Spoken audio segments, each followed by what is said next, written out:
Welcome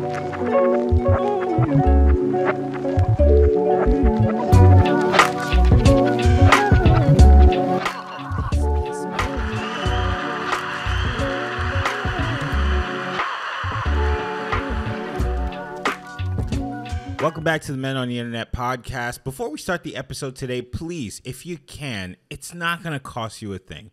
Like this video, share it with a friend, and subscribe to our page. If you want to hear some more real, maybe not so real, smart, maybe not so smart, and maybe ratchet things on this show. So, without any further ado, I want to tell y'all real quick. Sponsor of this episode is me. Yay. I'm going to continue paying for this show.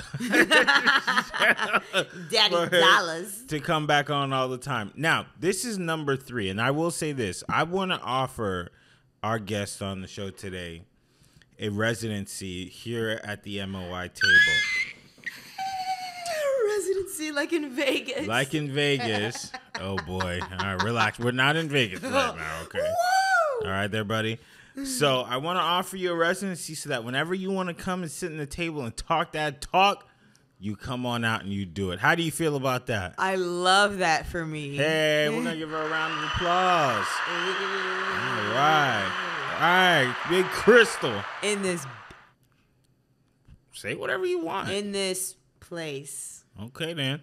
Welcome back to the show. How have you been? I have been good and productive, actually. So, yeah, I'm pretty What are you happy. producing? What are you so productive about? Work. Mm-hmm. Getting more work, doing more work, staying busy. Mm-hmm. Always blessed when you're busy. Amen. Amen. Hallelujah. Hallelujah. It's almost Sunday. Come on. Yeah. You've been sparking up a lot of conversation. Of course. All over the interwebs. We're getting thousands of views, hundreds and hundreds of comments about some of the things that you want to say. So what do you have to say to some of the new folks that are fans of you? Miss Exotic. Miss Exotic. Oh, man. Thank you. I really love that you guys love this. And I love you. Thank you for watching. Please continue to watch. I like that you like what I have to say. That's awesome. Yeah, and what about your fans? Like, you got women fans, you got male fans all over the world. Really? Let me give you a quick breakdown of our stats. Okay. So our top 3 cities that watch this show, and shout out to y'all. Number 1, what city do you think it is? Orlando? No. LA? No. New York City. New York City. Hey, New York, son. New York in the building, son. I'm coming up there in Halloween, actually. I'm going to wear my Timbs just for y'all, son. All right. New York is number 1. LA is number 2. Hey, okay. Houston. Oh, number H-Town. 3. H-Town. Number 5. I know I skipped 4, but I forgot what it is. Number 5, though, Jacksonville. Hey, Florida, Duval. Okay. So they in the building. Yes. And, they're gonna kill me now. Don't get in trouble now. Yeah. Relax now. Especially when I go back to Florida. Okay. And Right. then you supposed to be shouting out St. Pete. St. Pete, 727. That's the home. Of course I'm watching. Of course. Of course. 727. Of course. Of course. Well, you ready to start the episode? Let's go. All this energy. I know. Is it because your sponsored drink of choice today is White Claw. right. Definitely not in the shot, but that's Okay. Oh, but how do I do it? That's Is it fine. here? Yeah, it's right there. All right, so let's start with something that you might not know a lot about. Ooh. So there's a football player. His name is Aaron Rodgers. Mm-hmm. Oops. Is he play for the Packers? He used to play for the Packers. Now Okay. he's on the Jets. Oh, I But like now that he's color. really you like what color? The color green that they have. Okay. That's why I like them. It's very feminine. Ooh, they're pretty outfits. They have nice outfits. This is so What are cute. those uniforms? Those costumes they wear? As they smash their heads in and just beat Yes. each other up. Yeah. Yeah. Arr. But I just love the way the blood splatters Yeah, on the shoulder exactly. pads. It's giving gladiator. Sick. Well, Aaron Rodgers, man, prayers to Aaron Rodgers. He spent 75 seconds in his first game on the Jets where he was supposed to go and prove himself and showcase that, like, he's not just some incredibly talented occasional bum on the Packers. Oh. Well, he kind of quit. Like he he quit. quit? He quiet Is quit. he really? How old is he? Right now he's 39. Okay, so that's like on your way out for football. Understood, but he was on the Packers, and he just like, the best way to put it is he quiet quit. He didn't want to be there. Okay. Okay. Okay. So he finally got out, sent him to the Jets, and then he got hurt within the first 2 minutes. Dang. Tore his Achilles, which is a 2-year on average recovery plan. So his role is quarterback. So there's a lot of people talking about, like, who could replace Aaron Rodgers on this team? Do you know who some people are really advocating for? Tom Brady? No. Who? Good old-fashioned Colin Kaepernick. Oh, bring him back. Bring him back. Bring him back. Is Colin Kaepernick zaddy? I mean, he's been. Yeah. Come on now. But, I mean, is the NFL going to take him back? Yeah. He's been trying to get back into the NFL for a while. I mean, he's been trying, but are they going to hire him back? I mean, he's a troublemaker. He's a kneeler. Oh, yes. He's a kneeler and not a stander. He's a kneeler. Right. Not a... So how does it make you feel to potentially see your zaddy back on? I would love for him to come back. Really? I feel like a lot of people would. Yeah. I mean, a lot of people do want to see him come back. How long has he been gone now? It's been years and years. Yeah. I mean, it feels like forever. The last time I remember Colin Kaepernick playing might have been 1989. It was the Great War. Right. It was Desert Storm. Yeah. Mm-hmm. TV was black and white. That's right. A little bit of gray. Yeah. Which is how America's built. Ooh. And he was hanging out with Brittany Renner a lot. Oh, that's pretty much all I remember from Colin Kaepernick. Gotcha. And I remember Jay-Z said, "We ain't kneeling no more." Okay. Oh, Jay-Z said that? Yeah. Oh shit. We ain't on that kneeling no more. Oh, we dang. moving past the kneeling. Oh, he was moving past. Oh, so you still kneeling? I mean, I'm not kneeling, but I don't necessarily. I mean, I'm not in a lot of positions where I have to say the Pledge of Allegiance anymore. I don't even think they say it in school for real. They don't even say that? Wow. I mean, nah. I don't have to like pledge my allegiance. I'm an American citizen. I vote. I do the things I'm supposed to do. Back in the day, I remember having to stand up first little period or whatever. You got to stand up, say it. Very ritualistic. We used to say the under God. Under God. They don't say that under God no more. Nah, they say under Satan. Right. Under whoever in this bitch. Yeah. Under whatever we're pushing this year. Under Trump, under Biden, whoever's a president. Under climate change. Under climate change. Environmental. It don't matter under what it is. Global warming. That's right. Yeah. Listen, man, if they come out with another season of Orange is the New Black, you know we're going to say under that one lady. Oh, yeah. Hey, I like that show. I ain't never seen an episode. Are you serious? I never seen a second of it. Are you tripping? Lots of Dominicans on that show. Oh, yeah? Oh, yeah. Your people. My people. Half your people. Half your people. Half my people. Mi gente. Mi gente. So I was talking to some Dominicans today. Hey. And this is a real question I got for you. Okay. Why do Dominicans hate Mexicans? Ooh. Hot topic. Because not because I would not say hate. It's just a different type of Hispanic. You know what I'll say about this? When I first moved to LA, because I actually really like Mexicans. When I first moved to LA, I had never seen so many white Hispanics. Most of the Hispanics I knew, like in Florida, were all brown or like dark. But out here, they're very Caucasian or Asian-looking Hispanics. So like, while we're all Spanish people, we don't have the same like bloodline. Like whereas in like Dominicans and Puerto Ricans, and even some Central Americans have a lot of African American roots. You don't, and actually Mexicans that have black. There's black Mexicans too, like South Mexico, but like we're just mixed differently, and work differently too. So when you say work, are you trying to say? What are you trying to say?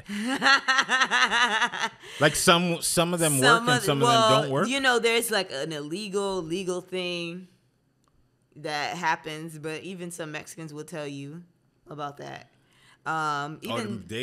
They don't. So I've met Mexicans that don't appreciate people coming over here illegally. Understood. Yeah.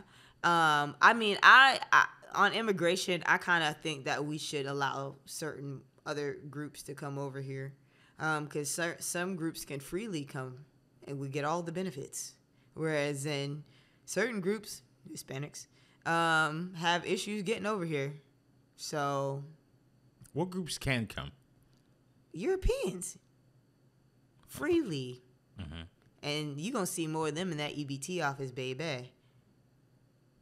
They're gonna get the thing is about them Europeans that be coming over here, they're gonna get more benefits than us faster.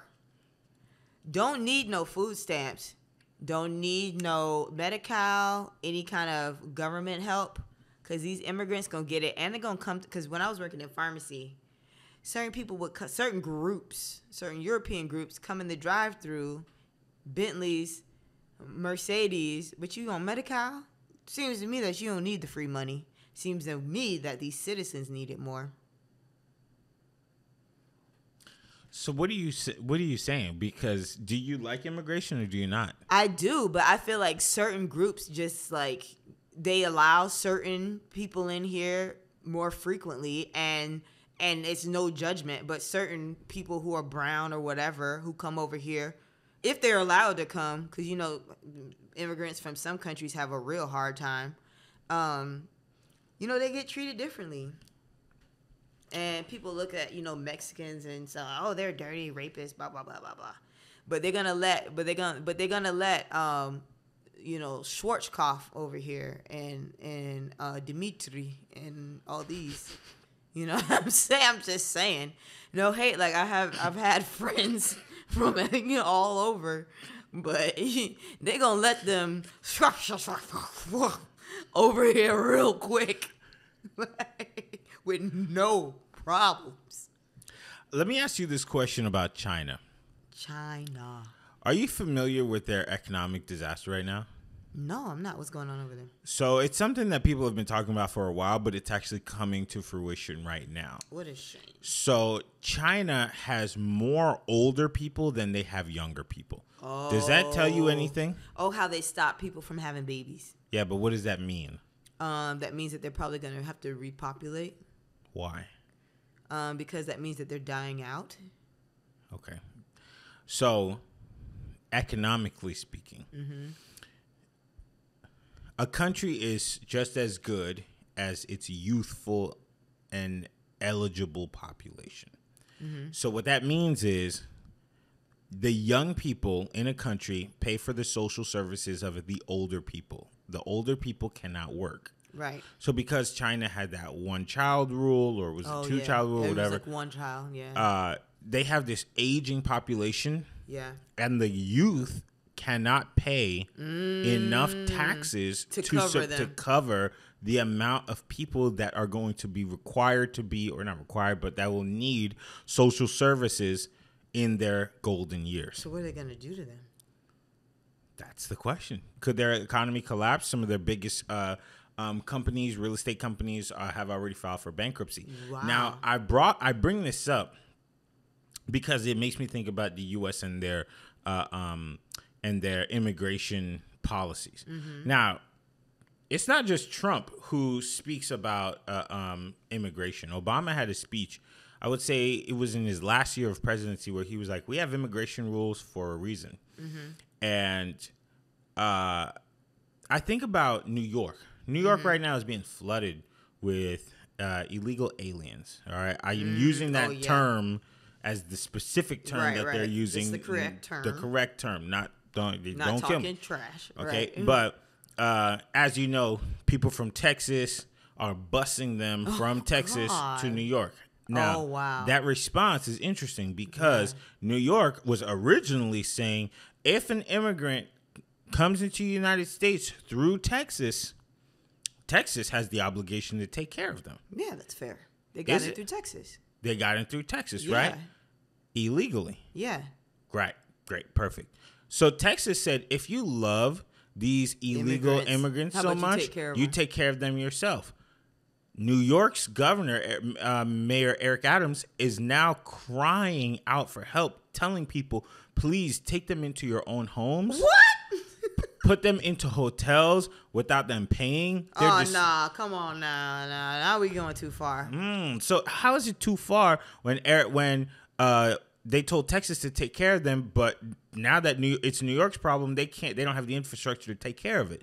So what do you think about that? I think, how is Texas? Because Texas was shipping people out here too. Texas need to handle their own problems. They need to lock down. Hold on. Let me stop you right there. I don't think you're understanding that this is a federal problem, and the federal government is asking the states to independently take care of these illegal immigrants. So there are sanctuary cities, sanctuary states like Los Angeles, New York. Yeah. So Texas is strategically sending these illegals to these places that say, oh, we have so much love in our heart for all these people that come here, and we have the money and the resources to do so that when Texas says, fine, if the federal government people got in through Texas, maybe you need to tighten your borders. They came in through your state. You're not understanding. No, I get it. You're saying that the federal government needs to stop immigrants if it's a problem. The federal government needs to be the one that handles the border. The border patrol. Texas as its own state. They can't oversee what the federal government is asking them to do. So the federal government is telling the state, "Hey, be friendly to these folks." Texas is saying we don't have the resources to do so. So they had these border towns where the illegal immigrants were coming in, and they're running out of resources to take care of their own people. Yeah. So just like you say, when the money goes to Ukraine, we have our own problems. We do. So Texas is saying, I want to take care of Texans. Yeah, okay. But the federal government is telling them, you got to take care of everybody that comes in through Texas.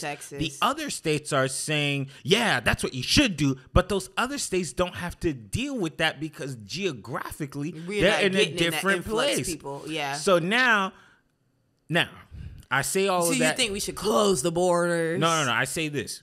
The federal government, I think, is inviting people over because, number one, there's a population decline. Globally. We need people. Right? Not just we need people, but there's a global population decline. Most people are not having kids the way that they were having kids 2 generations ago. Can't afford it. Yeah. They don't want to. People are living their lives the way that they want to. There's millions of reasons why they don't want to have children.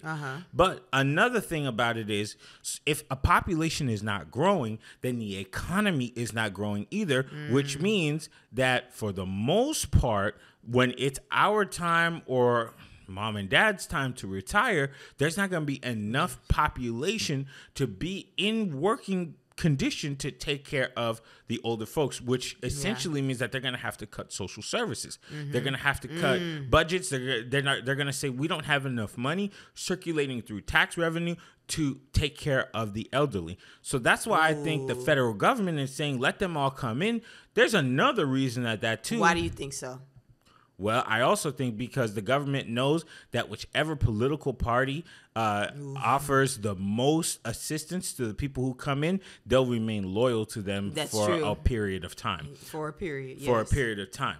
So I think the one political party is playing the game of, let them all come in. You supposed to take care of them. The Democrats. And then Texas is saying, look, if we all doing this together, I'll send them over to you. But now we have Eric Adams twisting his mouth up, who used to say, y'all supposed to take care of them. And now there's people rioting in the streets of New York saying, y'all not taking care of New Yorkers. Y'all are just putting immigrants and migrants or whatever ahead of us. Ahead of them. I feel that. So here's another question for you. Would you put an illegal alien or an illegal immigrant in your own home and house them? No. Oh, what? No, because I wouldn't even. That's why I don't have a child of my own. That's expensive. I'm not funding nobody else. I care, but I don't care that much. I'm not a millionaire, so no. I can pray for you. Thoughts and prayers. That's all. Do you think there should be stricter regulations when it comes to immigration? Yeah, kind of. They need to, I think they need to look at who we let over here, what are they doing? If you're not a productive member of society, you need to go back to where you came from. You do. If you out here running the streets, don't want to work nowhere, you need to take your ass back home, because you can do that wherever the fuck you came from. We got enough criminals here. I'm not saying that every immigrant is a criminal. I'm really not saying that. My dad was an immigrant, I know. But what I am saying is that if you're not if you're not trying to go to school, if you're not trying to work, there's no reason for you to be here. You're not helping. We need people who are trying to work. You know what? I think we might need to, some of these citizens probably need to be extradited. Sitting around playing video games, smoking weed and all that. You don't want to work, maybe you need to go live somewhere else too. That way the people that actually want to work hard for make a living and stuff, they should reap the benefits of being an American citizen. Interesting. Yeah. What does it take to be an American citizen as far as like goaling wise? Like, let's say you just came to the United States. Mm-hmm. What does it take for you to accomplish your goals? Education. A support system, which a lot of immigrants probably don't have. Like someone over here who can like help them. Because a lot of people are running from crazy situations. You know, it could be a war-torn country, gang violence, all types of stuff that happens, you know, abroad. But what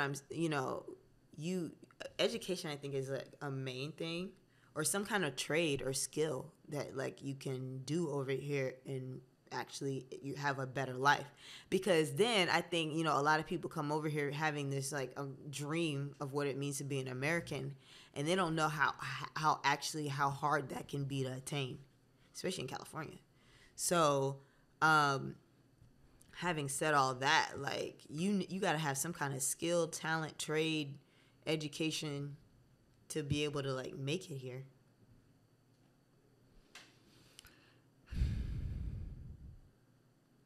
Do you think that there is such a thing still as the American dream? Dream, yes. Is it coming to fruition for a lot of people? No.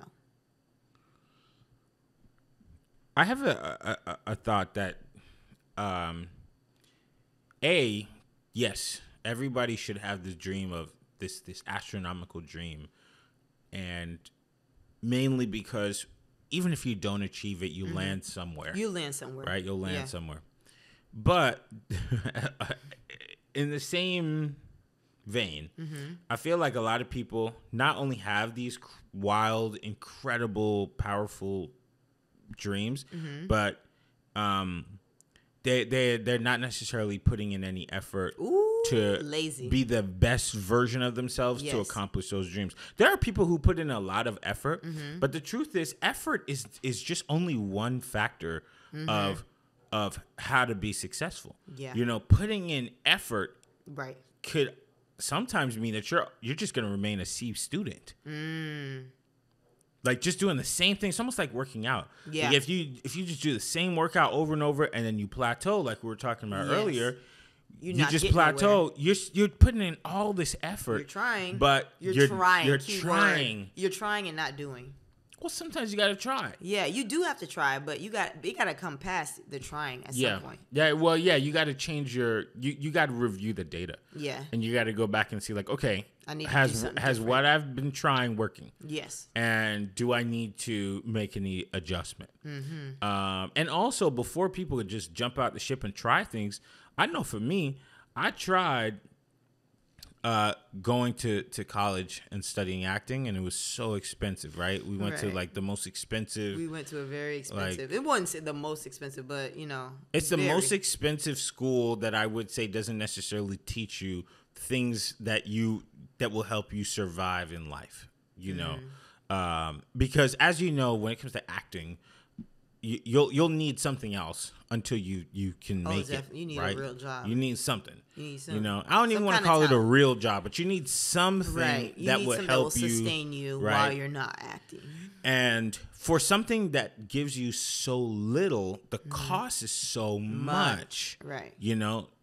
If I could go back to my younger self, I honestly would wouldn't have went to acting school. I probably wouldn't have done what I did. And I actually, because I have foreign parents, they didn't understand my original plan. My original plan was to go to a community college to study acting. Okay. And then not have student loans. Okay. And out here, Santa Monica Community College is home to some of the biggest names in the history of the business. So I was like, okay, I'm going to go there. I'm going to spend $2,000-$3,000, and then boom, now I have the experience I need. I'm in the right city. Right. I could do what I need. But my parents are like, you need to go to a 4-year institution. Right. And you need to get a degree. Right. And my child is not going to no community college. My child is not getting no associate degree. Right. And boom, now I'm having to make this decision at 18 to go to a school that costs $130,000 for me to talk about Shakespeare. But that is a valuable thing in a lot of ways. Nah, it's not. It is, because you can teach literary things. What? Literary. No, you can't. You can. No, you can't. With our degree? I teach. Understood. You're an educator. But as far as like teaching in a class that is government, for LAUSD, of course not. You're not going to get that job, because I've tried. You have to get like a teaching credential. You have to get a teaching credential, but not only that, that degree is from a nationally accredited university, which doesn't count for anything when you're trying to get a job that's sustaining, is going to pay you over $65,000 a year. So there's a difference kind of between what you can do to survive and what you could do as far as growing your career. Sometimes you do have to be bivocational, where you have two careers and you're growing one until the other one can sustain you to get you to that other spot. You have to do what you don't want to do to get to where you want to be. Right. Yeah. And in like more detail, what I'm saying is I wouldn't have done something that had such... You would have straight went into a like liberal arts program. No, I'm not even talking about that. I would have gone to a regionally accredited program. I would have not taken out student loans, which was my original plan. But my parents are also like debt monsters. So they were just like, you're here, it's normal. Student loans, get them. That's true. And in my mind, I was like, what do I have to get them for? But now, I mean, I went to college 14. But you got some kind of scholarship with our school. I didn't get anything. Really? I pulled out $130,000 to go to that school. There is no way. Shoot. There's no way. It was worth that. There are people who are executives at companies who paid $30,000 to go to school, and they're making the same money or more. You have to make sure that you get a return on your investment. Exactly. With these schools, because school is a huge investment. So if you're not going to a field that is going to for certain make you money, but listen at this. I went to Florida State before I went to acting conservatory school out here and got my degree. A lot of people who have degrees in credible subjects are trying to do what I'm doing, trying to photography, acting, modeling, blah blah blah blah blah blah blah. But that's the point I'm trying to tell you. Sometimes you have to be bivocational. Oh, like have a degree in this and... No, sometimes you have to have two vocations, two career paths. Yeah. Where it's almost like you're filling in jugs of water. One is full, and slowly over time you're pouring into the other one. Oh, for sure. It doesn't really matter what people end up trying to do, because everybody makes a change in life where they decide like, okay, what I really wanted to do, I don't want to do anymore. Yeah. Like I have a cousin who originally wanted to be a doctor, but he never became that. He just became something else. Yeah. And it's totally fine. He even went to med school. Oh, shoot. And he said he didn't want to do that. He didn't want to do it anymore. Oh, wow. So it just is what it is. So you just have to think. Number one, I would tell people the American dream is alive and well. However, you have to be wiser and more able to review data than ever. Yeah. Because before, I remember speaking to an executive producer of a show, where I was like, how'd you even get into this? And he was just like, I just walked onto a set one day and they just gave me a job. You can't do that today, right? Yeah. You can't do that today. Right. Nowadays, you can if you know somebody. Yeah, but that's if you know somebody. You're not gonna walk onto a set, and they're just gonna be like, here's this thing. They're gonna be like, get out of here. Yeah, you're not even gonna get close to the set. Their security guard's gonna attack you to the ground. Exactly. So what I'm saying is there's risk mitigation that needs to go on where you're like, all right, let me see how much risk I'm taking versus what the outcome could be. That's why a lot of people give themselves 3 years, 5 years to do. Yo, if I don't make it by this, because I'm going to go back home. Yeah. Why do people say that? Because people have greater goals in mind. Yeah. Just like they have different goals in mind. Greater goals. I don't know if I would say that. Here's why I say greater. Because if you say to your hold on. Go ahead. You say to your 18-year-old self, hey, I'm going to sacrifice love, marriage, babies, a stable home for the pursuit of a career in the entertainment industry at 18. Would you say, yeah, I'm down? I would have. You would have. Yes, absolutely. And I knew coming out here it was going to be hard and it could take a long time. This living in LA is not for anybody who has a 3-5 timeline on becoming famous. No. These people You're not getting what I'm saying.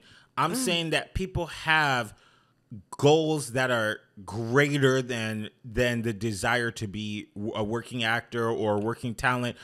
Some people just say, look, I'm going to give myself this much time to find the success, because after that, if I don't find it, the next thing I want in life is to be a wife, to be a mom, to be a this, to be a that. That's more important to them. And that's exactly what I'm saying. That's more important to them. It's more important to them. So the fact that's not that important to me. The fact that it's more important to them just means that they have this timer because they have greater goals in mind. Right. You know, I don't say it's greater. It's different. There's people that I talk to who have all these things, who have the family, and they want what I'm doing. I wish I could pursue my goal. I wish I still lived in LA. I wish I did this. I wish I did that. Everyone who's in a position, they be wanting different things that they cannot do now. Now, unfortunately, they have a family. It does make things difficult. The grass is always greener. It's a matter of what you want to sacrifice. Right? And that is what I'm talking about, risk mitigation. There are some people who will look at that 3 to 5 years and say, that is what I'm willing to risk. Sacrifice or risk. Okay. That's what I'm willing to risk. The 3 to 5 years, because the outcome could be I find success, or the outcome could be I find failure. Right. Can I take that risk and run with it? Yes. Because if I find failure, it's fine. I go back home to my mom and dad. I it's go all live in good, their house. Yes. Right? If I find success, I find success. All is good. Right. Then the next thing in life is that I want to find fulfillment and start a family. So, to go back to the point of, does the American dream still exist? I think it does, but because there is so much at risk today, people have to make a decision that is an intelligent one. When I was 18, I made my decision on coming out here purely emotional. Hey, this is what I want to do, and I believe in myself. I have courage, and you did it. Not what I wanted to do. Oh, yeah, not what I I know you wanted wanted to do. to go There's to just a community totally college. different. No. Not community college. What I wanted to do was be a big actor and a filmmaker and a writer. Smoke a skinny cigarette. have a scarf on, a beret. You can, all of these things you can kind of do still right now. But I'm not there. I wanted to do that. But you're on that. Listen. I don't even do that whole but that's a possibility. I don't do any of that stuff. I'm incredibly real with myself nowadays. Okay. And I've actually always been that way. And but you still audition. Listen, it means nothing to me. Ooh. I don't care about it. Dang. If I never auditioned again, I wouldn't care. Putting that out there. Damn. I've always said this since I was 20. But I see that because even in college, you don't like any critique. Like, that is not your thing. It's not even about critique. I just don't care about it. That it's not my desire. So when I came out here again, it was purely emotional. If I had done more data and I understood the gravity of each decision a person makes, I probably would be in tech. You always seem like you would do something towards business, even from going to college with you. I always saw that. Like, I'm like, oh, well, that's what he's going to go into. For sure. And I looked at acting and all of that stuff as a business ordeal. But, I mean, who cares about this industry? I do. You know? I mean, but I have a different goal than you. Yes. So that's what I mean to say. If I had done a better job of reviewing the data and understanding the gravity of every decision a person makes. You're just looking at it as like, oh, I wish I had a job that made me the most money, regardless of what it is. It's not even about that. I'm saying that my desire is not in being an actor. Okay. You know, that's not where I put my self-worth at. But back to the American dream thing, I'm trying to say, in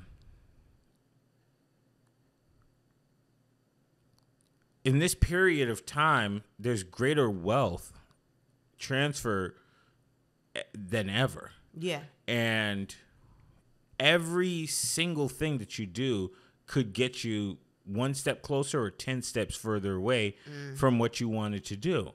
So I actually disagree with the people who say that the American dream doesn't exist. The more that I speak to people, the more that I sometimes just look at people and say, why did you make that decision? Why didn't you just look at the data around the decision you made before you made it? Decision. Yeah, and it makes me sad because then you start looking around. That's not my business. No, but I feel people's hurt. Yeah, I feel it too, but at the same time, like everyone makes, You hate them. Everyone makes their own decisions, and you have to that's an independent thing. So whatever choices you make, like if you make a bed, you gotta lie in it. Yeah, that's understandable. But in our society, everybody's decisions in a certain way affect other people. And it doesn't always happen. Definitely. But I would say that when you look back at what people often say, like, of all the negatives, sometimes I just want to say, all you had to do was just not do these 10 things. That's all you had to do. But we can't look back at the past and try to it's not even. No, yeah. All you can do is look at the future and what can you do to change your situation that you're in if you don't like it. You can only do that by looking at the past. No, I can't go back and think the past is like some depression thing. Like, oh, I should have did this. I should have. No, well, what can I do right now? What do you think data is? I mean, it's information that's happened in the past. Yes, I also teach social studies, so I'm all about history, and it is important to look at. But I can't sit there and mull over, oh my God, I made the wrong decision about this and that. No. Blah, it's blah. about learning. It's about learning. It is. I'm an educator. You can't be. What I'm trying to tell you is to remove the emotion from your understanding of your past. If you come in and you say, all right, let me look at 10 decisions. Like, let's just say people's financial situations. The more I talk to people, the more I realize, people just doing the weirdest, wildest stuff. Yeah, but there's no education in finances by the time you actually have to make financial decisions.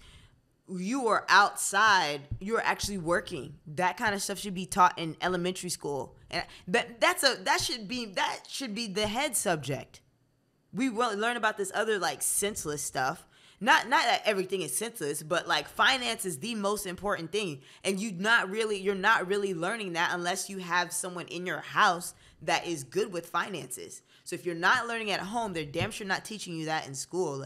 You're kind of set up to be messed up. I don't really believe that because I think my household had zero financial understanding about almost anything. And when you become an adult, there has to be a piece of you. So let's say, for example, somebody makes $40K a year, and then they go out and they buy a $45,000 car, and they finance that, and they say, oh, it's because my elementary school didn't teach me about finance. Well, what about math? Yeah, no, but there is some credit to that, because a lot of people, you go to these dealerships and you see all these people doing these things, and they make it seem like that's something you can afford. If you can look at your paycheck and say, all right, here's a car note I can afford, you're gonna think that, like, okay, this is okay. Like, because in that moment you are affording it. Okay, let's put it to you this way then. So let's say somebody says, yeah, I can afford this car, I can afford this luxury apartment, and at the end of the month, when I pay off my rent, I pay my car, I buy food to eat, left. I got $3 left. They gonna still turn around and say, my third grade teacher, she didn't tell me. Well, who's that? I mean, there are people that are that crazy. Like, who's gonna leave yourself like $3? So many people do it. Have you ever heard the term house poor?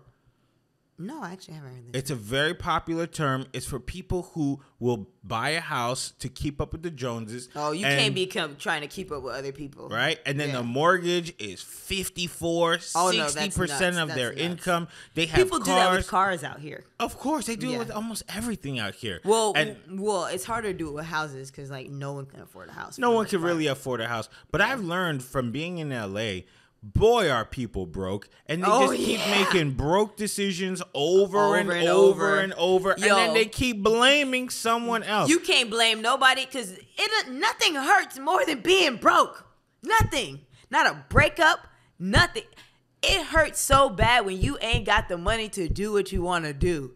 That's real pain. So who's to blame when you if not you're you, doing the it royal over and you. over, you are the blame. Okay, that's what I'm saying. Over. Like, it's going to happen. Okay, you're going to make a bad financial decision a couple times. You will if you had no teaching on it. Just like social skills or anything. If you grew up in a house that's like abusive or something and you go outside, you're going to that was your norm for you. So you're going to go out the house, you're going to treat people like that. It's only so many times you can blame it on your parents, for sure. But you're going to have to hit some hard places to learn, and then that's to teach you. If you're broke consistently, that level of pain, some people okay with, like, money's not everything to everybody, but that level of pain of thinking, like, oh, what can I eat today? Like, oh, I can't eat this. Oh, what bill can I not pay or that's pay when later? That's when you go back and you look at the past, and you look, what did I do in order to find out what I can do in the future to make the future look better than the past. But most people will get their feelings involved. That's what I'm saying. And I'm not saying, yes, go look at your past, but don't, like, beat yourself up about it. I mean, no one is saying to beat yourself up about it, but you have to be, at some point in time, once you're over the age of, I don't know, 21, maybe 25, you start saying, okay, I make $80,000 a year and I can only eat peanut butter every single day. No. Why is it like that? Why is it like this? And you know what? Yeah. When you're making decisions that change your fundamental viewpoint in your life, your feelings do get involved. And I'll tell you my personal experience. When I decided, there was a point in time I had taken out a loan, and I ran up my credit cards trying to come up with this business idea. And when I say them payments was no joke, like, I would put $1,000 down and the interest would hit at $9.95. So then it would be that I put a $5 payment down. Yeah. So all of that happened, and then all of a sudden I had just so much debt. And when I finally decided to just change, like, all right, I'm at that point now. I'm at my wits end. There's too much coming out, and I'm working too much. Yeah. I'm working so much. There's so much coming in. It's all going out, and it's only affecting the interest. Now, my feelings are hurt. Why? Because I'm feeling ashamed. I'm feeling embarrassed. I made all these dumb decisions. But you know what? Months later, when you finally decide, all right, I'm going to put my feelings to the side, and I'm going to just get it done, I can sit here today and tell you I don't even have any debt. Ooh. You see what I'm saying? No debt, zaddy. And no third grade. Now, I will tell you this. In high school, I did have an econ class, and they taught me a lot about stocks. They used to bring in. I learned about stocks too, like 7th grade. CEOs and all this stuff. We had our fake portfolio. But a lot of people don't even get that, and they don't get that. But you know what? It would be great to learn though. Most of my class in high school don't remember that it happened. I do. But I know. I when I learned about, I was like in a gifted program, and I learned about stocks in 7th grade. I wanted to do that. My mom was like, you can't do that. And then I found out how much math it involves. So I was like, maybe not for me. But it was exciting to learn about that. And it made me interested. And I learned how to read the stock tables at a young age. And I still I'll, watch, the ticker tape stuff, MSNBC and blah, blah, blah. And it's exciting. But I had that education because I was in a special program.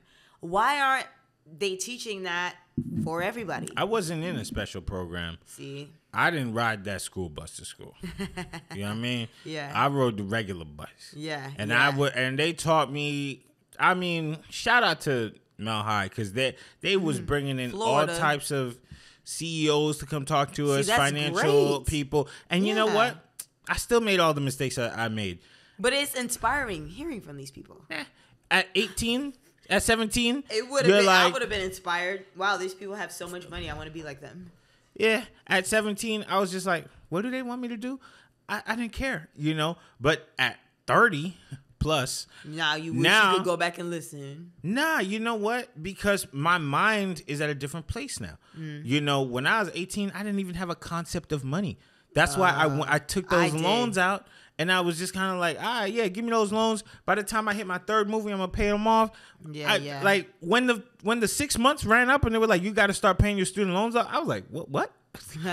What are loans? Right, I didn't even know. I didn't even know I took them out. What are loans? You know what I mean? Mm-hmm. So I think everybody has a different maturity. There's always somebody that you could blame to say, oh, well, if only my Aunt Betty had taught me how to do this, I would be in a better place. It's not Aunt Betty. It's like the system. But I feel you. Yeah. I think people definitely have to look into their own selves and see, am I the problem?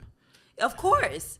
Yes, of course. That's after, but what I'm saying is education needs to start so much earlier on that.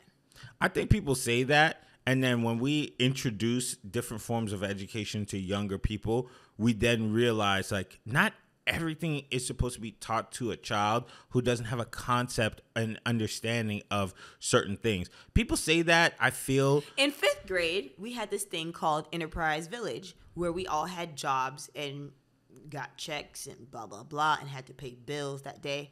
And I think they actually instituting that somewhere else, and it was a big deal. I think it's a whole city where kids can go to work and stuff. I love that. Child labor? No, just it's not. It's a play thing. But I think that's a great thing. Kids need to learn. You're preparing them to be an adult. This is what being an adult looks like. I personally had a job at 15 working. So and I help pay bills at home, and I was able to get things that I actually wanted. So I knew a lot about money beforehand, because I'm I don't have any. I want some. What can I go do to get money? So for me, I had a life, teaching of it.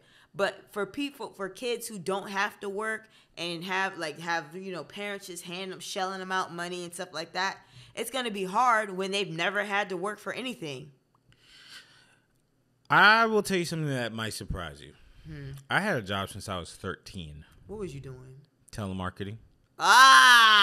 Them telemarketing jobs. Boy, I quit one of them same day. I've had so many jobs. I was doing surveys. Were you doing Cutco at any point? No, but me and Frank, we went in for an interview for Cutco. Oh, okay, selling them knives. No, we didn't do the Cutco, but I did telemarketing. I did surveys. Yeah. I worked at a bread shop. I worked at Quiznos. I worked at Hollister a few different times. And to be honest with you, I'm one of those people, at least I was one of those people, money wasn't anything to me. I just was like, all right, I got it now. What's next? And it just didn't, it didn't even register in my mind. Until I hit a certain point where I was like, all right, I need this to do that. But even with me now, money doesn't stress me out. You know, I always know. I think most people like money really stresses them out. It's a heavy stressor, but you're also in a position where like, okay, you're making more. It's like a yeah. thing. That's what people say now. You've gotten, you know, the business degree and all these things. That's what people say now. But money never stressed me out when we were living 2 inches away from each other, and it always stressed me out. It never stressed me out. I was always like, I'm gonna get it. Like no matter what, I'm gonna just get it. You know? I've been there for the past several years, but like when I don't have it, that's a big deal for me. I think also inside of me naturally, I'm like, let me prepare myself for things that might come. You know, so I don't spend more than I make. Yeah. I prepare myself for that. Right. But I noticed that other people don't do that, which is scary. Well, some people don't care about not having it. Like you just said, you basically don't care. You're like, money doesn't stress you out. It's not to say I don't care about it. It just doesn't stress me out. Like it's not something that is gonna stop me from going to sleep. Okay. You know, like, but I also don't make those decisions. I know if I have X amount of dollars, I'm not gonna go over that. Right. And also at whenever you get paid, I just put some away immediately. You know, I know there's some people who don't even think about that.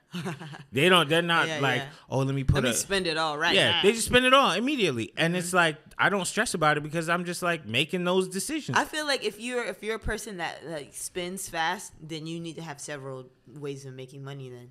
Because if I'm gonna spend the money, I also have multiple ways of making it. I have several Well, that's jobs. just called lifestyle creep. That's where you just keep making more, you keep spending more, and then what? What happens when you run out of hours per day? I live the way I want to live. So if I'm spending the money, I'm enjoying my life. I'm enjoying the fruits of my labor. We're not meant to just live here and work and die. No, you're not. But you also have to think about the fact that you're only this age for a period of time. Correct. There's gonna be a point in time. So yeah, where I can't do these things and I'm too old to move. Understand. But it may not even be too old to move and travel. But you might also want bigger things in life, because other things, bigger things, things that are more expensive. Yes. You know, like. I hear, all right, if you're on a dating app, everybody has the same answers to everything. They post a picture of themselves with their dog. They say they're trying to unbig their back. Unbig their back. They're trying to say it's giving this, it's giving that. And then after that, they all say they're trying to travel. Yo, look. People be trying to travel, and then there are people who actually travel. Traveling is cute, but after a while, you're going to have some bigger dreams than just seeing Thailand. Like, it's just... That's a big dream for some people, because some people literally go nowhere. That's what's up. That's cool. The thing about traveling is that it's an experience that will end. So, it's for an me... experience that you will hopefully not forget. Understood. What I'm saying is... It doesn't have, like, longevity. It's something that you can save for in a period of time, and then you spend it and it's done. Now, I do support having experiences and memories and things like that, but there's going to come a point in your life when you say, I want to start a business, I want to buy a house, I want to buy a new car or whatever, and then all of a sudden you have to finance it, or you have to pull out all these loans and everything. Why? Because you unbigged your back in Africa somewhere, where it's like, well, you couldn't. Most people ain't going to Africa because that's an expensive flight, but yes. Right, but a lot of people are just seeing these short-term adventures, and they're not considering the fact that the future is holding so much more than a flight. Here's the thing. There's YOLO, people, you only live once. But then there's also... You don't know how many days you have left on this earth. So I can't plan for the future, save for the future. But if I want to go somewhere, I'm going. I am. I'm a fan of going places, number one, without going into debt. That's fair. I'm also a fan of going to places and experiencing it the way I want to experience it. Oh yeah, you love Oklahoma. I remember that. What does that have to do with it? Because like you have interesting choices in your travel. Like you want to go somewhere that not everyone's like trying to go. You want like a like a smooth, more. You're not trying to go to like Australia. No. You're not understanding what I'm crazy. saying. What I'm saying is, I'm not gonna go act like debt. I'm not struggling and then go to some adventure on my Chase Sapphire card. Oh yeah. You know, you should be able to just pay for the money. Pay for it. But I don't put no trips on no credit card. Right, and then. And I'm not gonna go on what do they call it? A hostel? A hostel. Oh, I'm not gonna go to no hostel. Risking your life with you know what I mean? I'm not gonna do all this stuff. But, you might die. But people will. Yeah, you know, to say that they went to France. No, that's like, a dangerous situation. This is loser activity. No, that is loser activity. You know, people are doing these things just to post on Instagram. And they sleeping with rats. You literally are sleeping with rats in Paris. All right, so that's all I'm saying is. Yes, you may not know how many days you have left, but I think with the right planning and again, bigger goals. There are some people who are like, yo, the traveling was cool, but now I'm trying to set my family up for the future. If you have a family. That's a big if. Or if you're Christian, or if you're Buddhist, or if you're Muslim, or if you're Sikh and you want to help other people in the world. It's just so many people have greater intentions. We're going to go to the Jeannie Mai and Jeezy thing in a second, but there's something I always remember. I don't think I'll never forget it in my life. Tell me. Akon was talking one time about bringing electricity to Africa. Oh, yeah, I remember and he got $1 billion in investment, and he thought, this is so much money. I'm going to do so much good things with this money because I have $1 billion. And it wasn't enough? And 2 towns later, the money's gone. People don't realize how much it costs. Not just how much it costs, but how huge people's aspirations are. To where it's bigger sometimes than just you. Than what you're doing for the next 2 weeks. What beach you're laying on, what cruise ship you're going on. Sometimes people have such enormous aspirations that they are thinking 90 steps in the future as far as what you're thinking of. And that's all I'm trying to say. There are some people who are living in this a period of time for their entire life. Like people are stuck at 22 forever. Forever 22. Do you mean? And it's like, bruh. Gotta progress a little bit. That's all I gotta say. That's all I gotta say about that. So, the snowman is divorcing Jeannie Mai. I wonder why. Give it to me. Let me say it real clean one time. So, young Jeezy or Jeezy is divorcing. Hold on now. Jeezy is divorcing Jeannie Mai, not the other way around. Why do you think he's divorcing Jeannie Mai? What do they have in common culturally? Did she when they got together, I was like, does she even know any of his music? Did she see the verses? She has to know My President's Black. Does she know VIP? Does she know VIP of all songs? No, that's just one of his songs. I know, but I'm saying of all songs. But he got so much music. I feel like she ain't know a lyric to save her life. She doesn't seem like the type of person. Okay, like, you know, the interracial thing.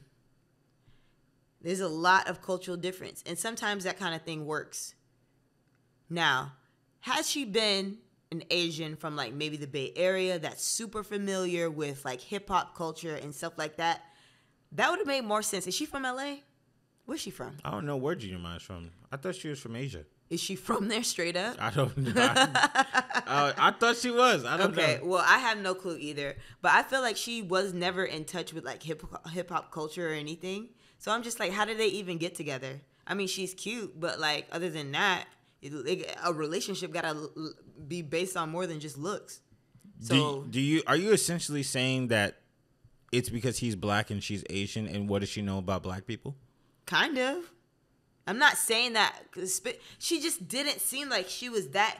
I feel like in order to marry someone outside the culture, I feel like you guys had to have something in common to talk about.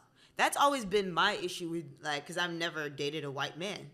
I'm not saying I would, but like, I'm concerned, what are we gonna really relate on? Like, we can relate on some things, but like, I don't want to have to explain everything. This is why I wrap my hair at night. This is the food I eat. This is why I like this, and blah, blah, blah. Like some long education. Whereas, you know, I feel like it's just easier sometimes to date because, like, you guys have a lot in common already. So my thing is, what did they have in common? They seem like the fairly odd parents. Like, they seemed like total opposite ends of the spectrum. Well, opposites attract. But did it last, though? It didn't. And I want to know why. Why is he divorcing her? Was the food not good? What was she cooking at? Was it poo-poo platter every single day? What was it? You got to have variety. You know you dating somebody black, what they going to eat? What are the kind of things that they like? I feel like if I'm dating somebody white, I can't cook like, oh, let me cook a Thanksgiving dinner with all this stuff. They might like it. Maybe they're from the South like me. Maybe they might. But like, you kind of have to cater to certain things. If you're going to date outside the race, there's got to be some like common ground there. If it's not, y'all going to always have a problem. Yeah. Jeezy ad-lib.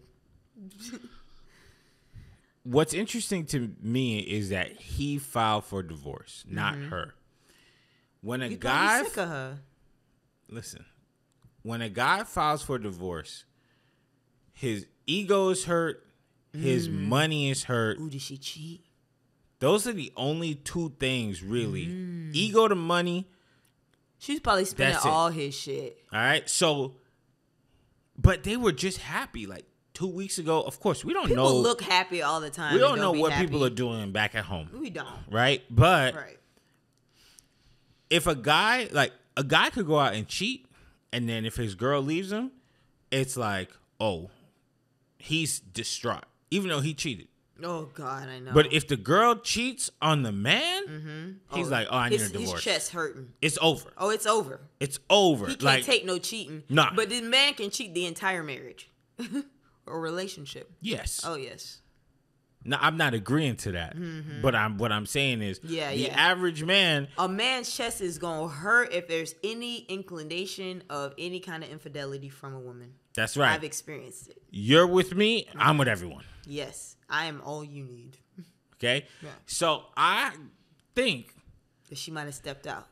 She might have been on her Aisha Curry for a quick second. Trying to get some attention. From who, though, I wonder? From another rapper? Now, I think she was trying to get attention. The crew?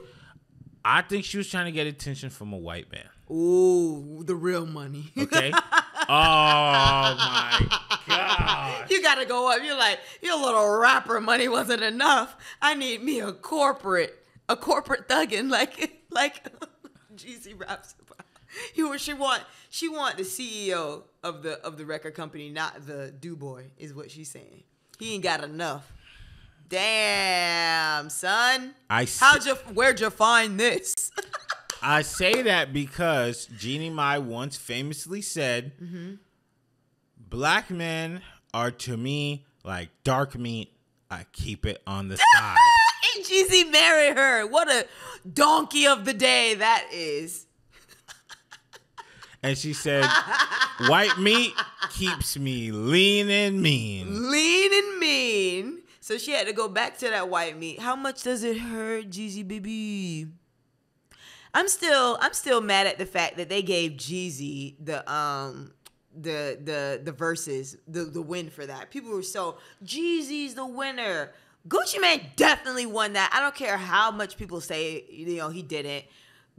You could say Gucci Mane ratchet, blah, blah, blah, blah, blah. Gucci Mane came out swinging. He's a real dude.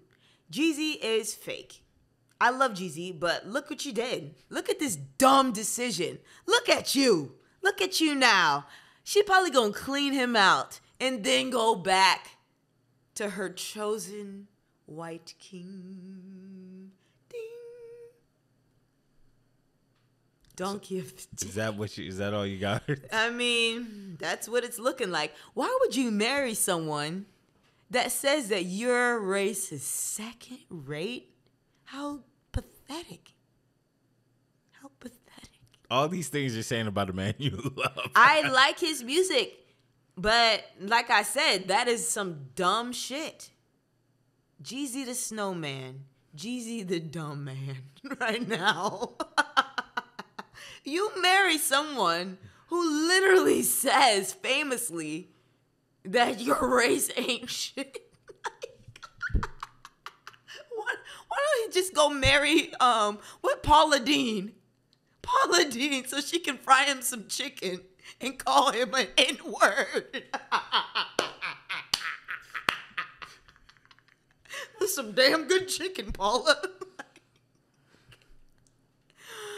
Woo. So you never supported the relationship in the first place? I thought it was crazy. Why did you think it was crazy from the jump? Because they don't have shit in common. You don't think people can fall in love? Like your parents are Dominican and black. Yeah, my mom is black and my dad's Dominican. Yes, it works. That's a closer closeness because like Dominicans are all obviously like black Hispanics, so that's not that far off. You went into the Far East, and your culture is somewhere totally different. You could date an Asian, but like she seems like the type of Asian that would never be into you. Because she's kind of like a white woman. Yes, she's like, so let me assimilate. I want to be white. That's what she gives. That's the energy I get from her. So that's why I was just like, you married this Asian woman? That doesn't add up to me. Couldn't they have just been in love? Like, they seem like a very nice couple. They're beautiful. Yeah, they look good, but that ain't worth a hill of beans. Go ahead and give you hill of beans. Hill of beans. That should be somebody's pork name. and beans, or what kind of beans? Yeah, I mean, we don't know what she was. If she was cooking vegetarian beans, yeah. White, some kind of white. So you think they broke up because of the food? It could possibly be that, but she could have also. I don't think anyone breaks up for food, but obviously, if Jeezy was never her top pick in men, the whole race was never her cup of tea. He didn't have a snowball chance in hell ever. They have a baby together. She probably looked at him like, oh man, he probably is packing, like what all women, other races think about black men, like, oh man, he must got that big thing. That thing must be long. You know what I mean? Maybe, she fell in love with the King Kong cock. But like, other than that, it seems like there is nothing to hold on to. If she made, I didn't know she said that. Like, that's, he's donkey of the day for real. I don't see how you marry somebody that literally thinks that of your race. Like, it's not adding up. He should have did the math a little better on that. Oof. All right, now we got a couple things, but I think we'll just skip to. You want to go Danny Masterson? We got Danny Masterson. Jonathan Majors breaks up a fight. Let's go Masterson. All right, so Danny Masterson received 30 to life after being convicted to raping 2 women. Mm-hmm. There was an alleged gun involved. Damn. And some potentially some kidnapping or something of the sort. But they were saying that the Church of Scientology, boy, please don't take me off the internet. Right. Don't say nothing about them. Okay, but they were saying that a part of their religion is that these women or people cannot tell on other members of the church. Oh, so, he's a Scientologist. Danny Masterson. He got them years, boy.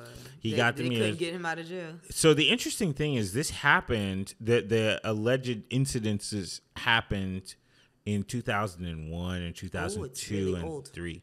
So over 20 years ago. Okay. So, but they're coming out now because they pretty much broke away from the church and they were able to speak their truth.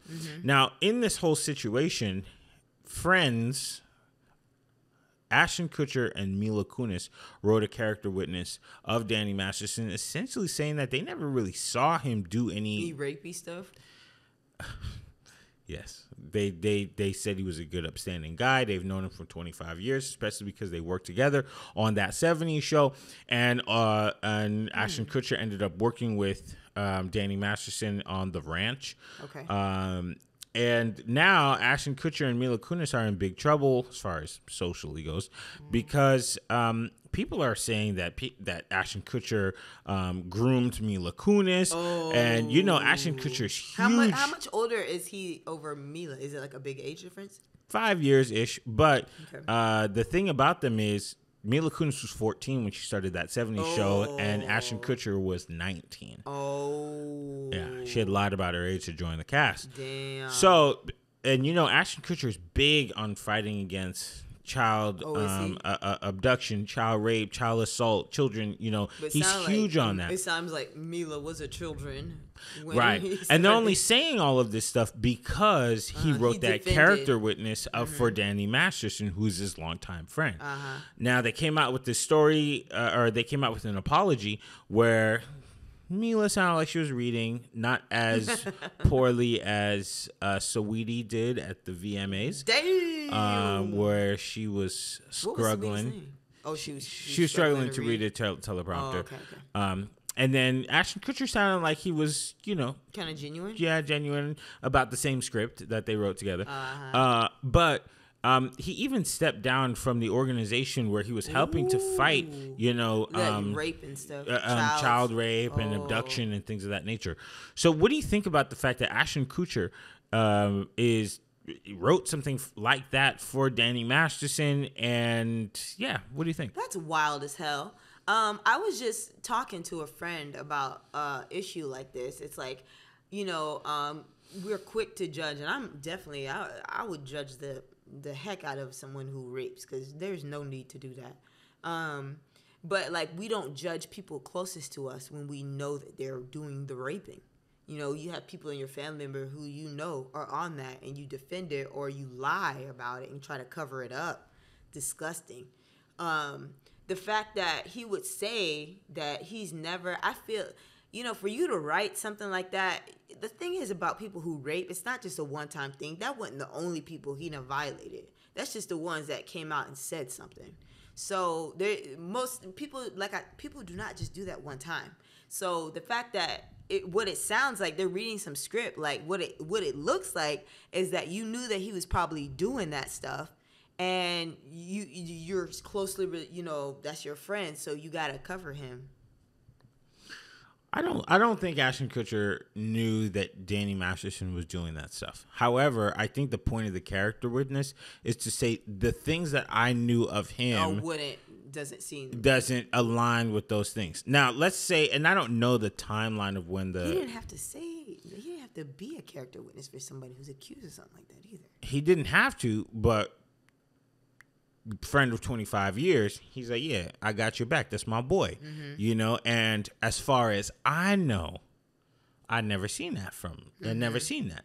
So do you think he really never seen nothing? I'll tell you this. There are people that I know who I've spoken to women, and they'll tell me things I would have never expected from that guy. Oh, yes. Ever in life. And they would tell me, yeah, he pulled this, he pulled that on me, and I'm looking at him a little different. Yeah. And I may have known him over 10 years. And with me, in front of me, it's all good. You bring his girl around, it's all good. What happens behind closed doors, I don't know. Yeah. Right? And it's not like it's like R. Kelly where it's like some obvious thing. Yeah, and look, there are some people who ended up working with R. Kelly because they never saw that side of him. Who was it? Bryson Tiller or somebody like that in the last years ended up working with. The more recent. Yeah, ended up doing a song with him, or was it The Weeknd or somebody? I mean, everybody know he was on that because he had a whole video when I was in high school. Right. It was clear. Which he said it was his brother. It's clearly him. But so yes. I think some people can see split personalities. You're not gonna know everything about everybody. But then why are you reading some script and not seeing me? No, I don't think you're understanding what we're talking about. Was it like the an script apology? was the apology for the character witness being shown to the public. Oh. So they're writing saying we apologize, we don't stand with him. We're not trying to go against the victims. We're just trying to show perspective from our end to say that from the person that we know, he's always been a good guy. Mm-hmm. He's been a stand-up citizen for the past 25 years. Mm-hmm. So the script is not the character witnesses. Character witness is just a letter sent to the judge so that they can get a little bit of leniency on his on the outcome of his trial. Mm-hmm. So does this change anything for you on how you think about Ashton Kutcher? I think it's interesting that he would. I know that's your friend, but I can't write no character witness. I've actually, done that for someone in the past. It was like some drunk driving thing. Right after college. Well, when I got to college, but I don't write stuff like that unless I know this for 100% that person is worth the letter. If he got convicted of this, they had to have some kind of good enough evidence to convict. You don't just convict for rape. So, friend or not, I don't see how you can defend something like that. I don't know about evidence because this is something that happened 22 years ago. And that's where you're like, well... They wouldn't have gave him 30 years for no reason. Well, it's not no reason. I mean, the way a trial works is you say your side, and the jury is going to decide who do we believe. Right. You understand? So, yeah. Whatever they must have said must have been convincing enough for him to get convicted. And him being such a big actor and not being able to, pay his way out of it, it must have been substantial. Right. I mean, he can't pay his way out of it because it wasn't a civil case. Okay. Understand? So, yeah, I mean, I don't know. Again, that's why I say I don't know the timeline of this character witness, but people are really eating up Ashton Kutcher because he wrote it. Mm-hmm. But I almost feel like... How do you feel about it? I feel like I can understand... Why he'd write the letter? If you have a friend who's probably like your brother, you've known him for 25 years, that's a substantial part of your life. To know them and always feel like we good, like this is a good dude, we've been hanging out. Because there's people who do TV shows together and then once they call cut, that's it. We ain't friends. We were just acting on camera. Mm-hmm. But this is your friend. Yep. Imagine somebody from your high school that you still talk to today that that's my dog. Like that's my dog. Right? I can understand you just being like, even though there's a severity to this case and this trial, I'm a right to just say that may have happened, but from the person I know, that I don't know how that could have happened. And then there's the other part of me that says I don't like that we know this. Mm-hmm. I don't like that we know that a letter that was intended for a judge is being shown to the public, because I remember when Iggy Azalea wrote a letter for Tory Lanez, which I know people don't like him, but this is his court case. Now, I get it. The court case is going to be open for the public to review. Hold on. I don't really love that when you write things for the purposes of a court case, now public. It's open for the court of public opinion. I feel like that's y'all business. Y'all handle that. But then there's the other part, the final part. So I look at it three ways. Where you're like, look, you could do the Hollywood thing where you say, I have my brand and I don't want to be associated with this. Right. I don't want to be associated with it. That's the smart thing. That's the smart thing to do. But people don't always operate based on data. They operate out of emotion. So if you're looking at your boy, your brother, your sister, your cousin going through, fighting for their life, for my life. Right? There might be a piece of you where you're like, I can't see him down like this. Go ahead. Everything, a lot of court stuff is public information. If you write a character letter about somebody, a friend or whoever, your mom or your daddy, and it gets out, you need to stand on what you said.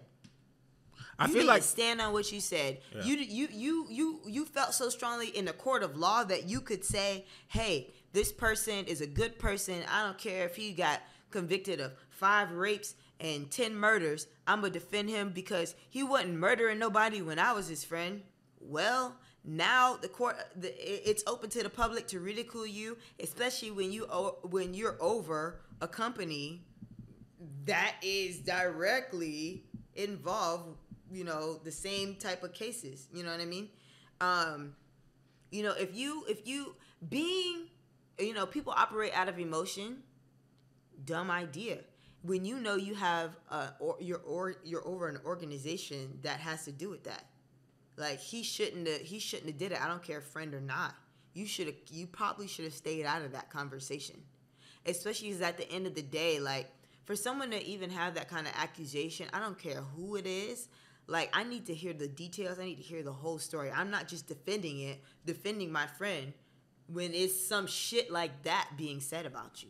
I need to know what was said, because just because I think I know you, I spent all this time with you and blah, blah, blah, blah, blah. Someone is saying this stuff for a reason. Sometimes, yes, there are people who are disgusting who just lie and say like, oh, this person raped me and it didn't happen. Like that happens too. And those people need to be held accountable. But like if someone is making that kind of accusation, I want to hear the whole story from them. That's why I go back to the fact that it's a he say, she say type of thing.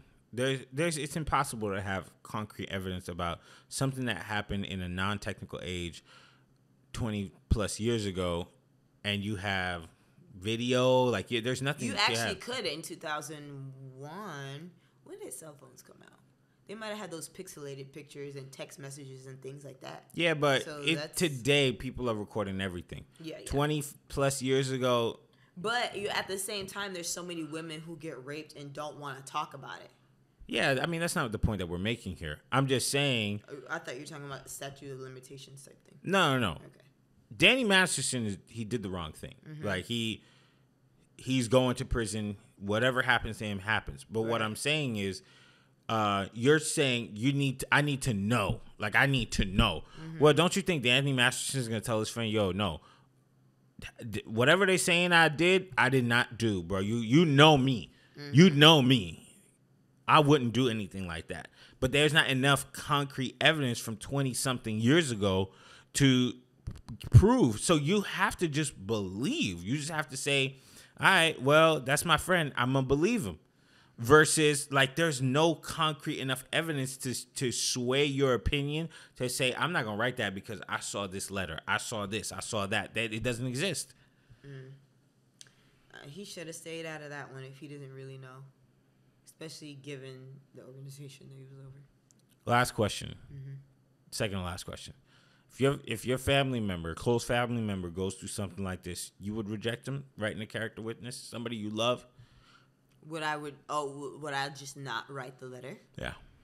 It depends on, I need to hear the story. I need to hear both sides. I need to know for a fact that you did not do it. I have to have, without a doubt in my mind, that you did not do that. And let's say you hear both sides, you believe that they didn't, and they get convicted. Then I would be pissed. If I without a doubt, like, nowadays things are recorded. If a woman is saying that, they're getting tests run and stuff at the hospital. Mm-hmm. So if all that stuff comes out and you did it, you did it. Like, there's no defending that. You shouldn't have did it. I feel like that didn't answer my question. What would say? Ask me again. Somebody in your family mm-hmm. is going through the same situation as Danny Masterson. Mm-hmm. They are accused of something from 20 plus years ago, and you have he say and she say to make a decision on whether or not you're writing a character witness. Do we know that it's only he say, she say evidence? It could be more. from what we understand, let's just say that that's what they have. If it's he say, she say, then that's really not enough evidence. But if they have more than that, then different story. You're not answering the question. Would you write the letter? Probably not. You getting the new iPhone? No, I have the 14. Excuse me, big money. Oh, you big money. You got the 14 also. I don't, actually. Which one you got? I have the 13. Oh, 13 and a half. Thank you very much. You got the Pro. I don't have the 13 and a half. All right. Is there anything you want to tell people before you finish off today? Yes, I have a show on the 30th, and I have one on the 29th. I have a roast battle at Pasadena Ice House, and I have a stand-up show at Fourth Wall Comedy in Hollywood. What time? The roast battle, I believe, starts at 9 p.m. And actually, I think they both start at 9 p.m. How do people buy tickets or? Instagram. Follow at The Real. It's a lot to spell. We could just tag it. What is it? Just go ahead. At The Real Crystal Amalia. I thought Instagram. Your thing was the official Crystal Amalia. I mean, I am official, but that is The Real. Got it. Yeah. All right. Anything else? That's it. That's all we got. All right. Well, everybody, have a great day, night, midnight, midnight snack, whatever it is that you're trying to do. If you didn't get a chance to like and subscribe to the show, please do it now. Share it with your friends. And if you enjoyed this conversation today, send us some money. Yes. I'll see you guys later.